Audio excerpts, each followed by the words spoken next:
Prepariamo le chiacchiere. Nella ciotola della planetaria verso la farina, il lievito setacciato, lo zucchero, il sale, le uova leggermente sbattute e un tuorlo. Unisco anche la grappa, che puoi sostituire con della sambuca, inserisco la foglia e comincio a lavorare. Ovviamente, se preferisci, con un po' di pazienza e di forza puoi fare anche tutto a mano. Sostituisco la foglia con il gancio e aggiungo vaniglia e burro morbido. Dopodiché impasto per circa 15 minuti.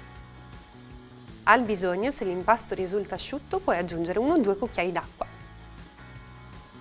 L'impasto è pronto, gli do la forma di una palla, lo copro e lo lascio riposare per almeno mezz'ora a temperatura ambiente. L'impasto è riposato, ne stacco un pezzo, lo infarino leggermente e lo appiattisco con le mani. Dopodiché vado a tirarlo nella macchina sfogliatrice, cominciando dal primo spessore. Dopo il primo passaggio, ripiego la pasta su se stessa per regolarizzare la forma e continuo riducendo progressivamente lo spessore fino a raggiungere i 2 mm.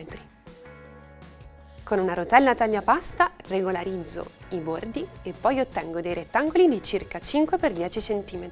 Pratico 2 tagli al centro. Le faccio riposare per qualche istante e sono pronte da friggere. Pochi pezzi per volta, in olio caldo a 160-170 gradi. Durante la frittura puoi influire sulla forma finale delle tue chiacchiere. Se le vuoi più arricciate ti basterà infilarle nell'olio in questo modo. Faccio dorare bene le chiacchiere e poi le scolo su carta per fritti. Un'abbondante spolverata di zucchero a velo e le nostre chiacchiere sono pronte.